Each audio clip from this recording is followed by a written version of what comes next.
people talk about the Constitution, I believe we don't talk enough about the Constitution, and because we don't do that, there's not a clear understanding of what the Constitution entails and what constitutionalism means. If we want the Constitution to be a living document, it must be owned by the people. That is undoubtedly so. So if the Constitution is something far away from the people, and they don't believe the Constitution provide the rules within which government and they themselves can access government and the resources of the country, then we are in trouble. But I think we have to draw a clear distinction between governance and constitutionalism.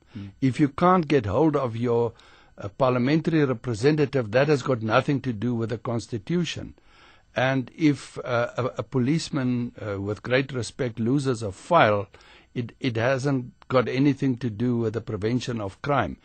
So it's a broad debate. It should be an ongoing debate, and we should define the issues in the Constitution that require revisiting clearly, and they have to be addressed.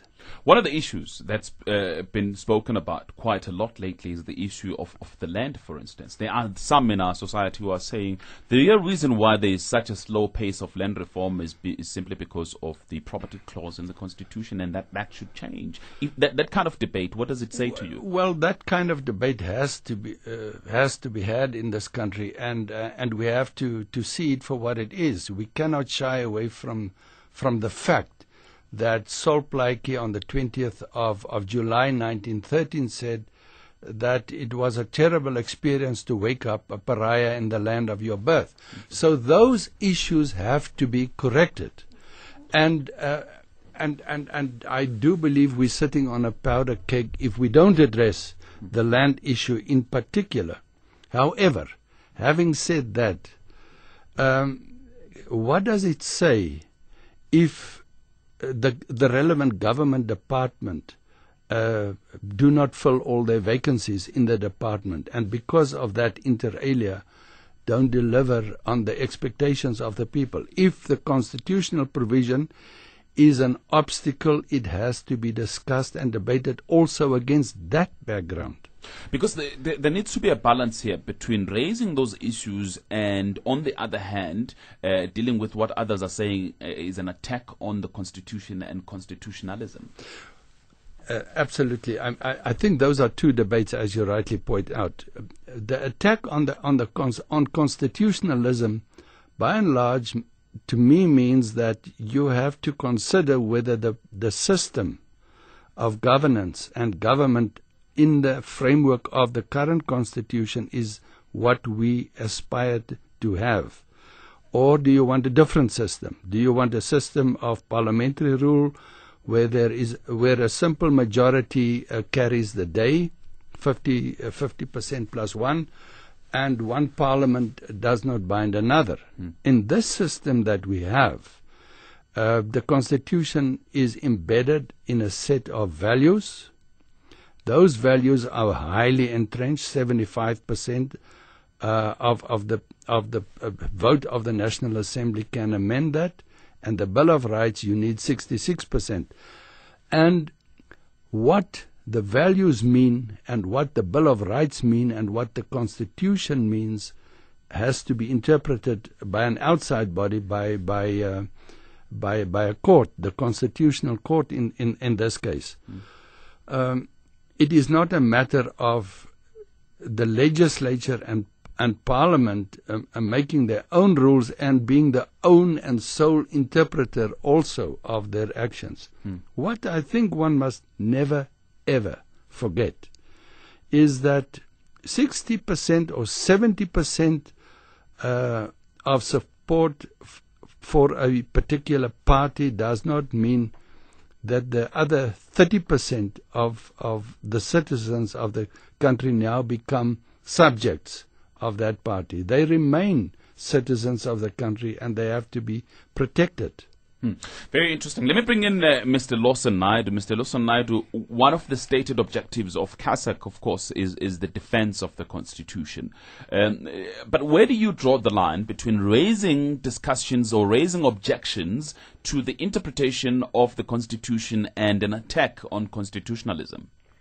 Well, Xolani, let me start by saying that as we celebrate 15 years of the Constitution, I think we have a lot to celebrate in that we have a young but a healthy and a vibrant democracy, a constitutional democracy, as Leon Wessels has just pointed out, as opposed to a parliamentary one. And, as you say, CASAC was formed on the basis of one of the key things we felt was the need to relocate the custodianship of the Constitution and constitutional values from institutions to ordinary people, in that we need to empower ordinary people to take ownership of the rights and responsibilities in the Constitution, because that is the best way of ensuring that, in particular, the socio-economic rights that are embraced in the Constitution are in fact delivered, and that we move towards creating a just and equal society in which our people can live securely and with dignity. I think the debate has now moved on, and it's healthy that we have these debates. And I think the issue of criticism of the Constitution is fine. It is a dynamic, living document, and we need to review it constantly to make sure that it accords with the goals and objectives of where we are as a society.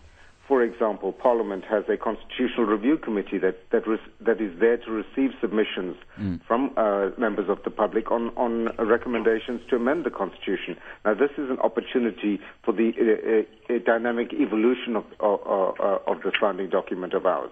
So I think these kinds of debates are indicative of a healthy democracy, but what we do not want to see is an undermining of the constitutional values. How does that emanate? How does it manifest itself, that undermining of the constitutional values?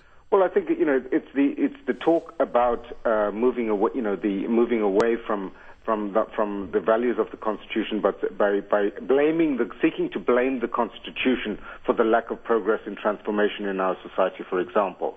Whereas as CASAC, I think we're saying that the Constitution is in fact the most potent weapon we have to transform society. So let's have the debate about how we use the Constitution and the provisions of the Constitution in a positive manner to achieve those social and economic transformation objectives that we all desire. Mr. Malika, let me bring you in on that particular one, because a couple of days ago, SACP Central Committee member Thulas Nxesi, who was also the Minister of Public Works, called for a debate on the Constitution and said that South Africans should be allowed to look at whether certain aspects of the Constitution are still relevant. Could that mean that perhaps the SACP is unhappy about how the Constitution hinders progress in certain areas of accessing of these socio-economic rights? Thanks, Xolani. And I think the first point we must make is that, in our opinion, the Constitution is a living document that is shaped by our experiences as a people collectively, and it must be solid, but it must be relevant. In our experience of government so far is that the Constitution, which, by the way, we participated in its negotiation, and it's a product of a class compromise. What we have seen emerging is that there are certain aspects that have to be addressed going forward, especially insofar as land restitution and land redistribution is concerned. Seems to now and then be hinged upon by the fact that there are constitutional imperatives that should not be breached.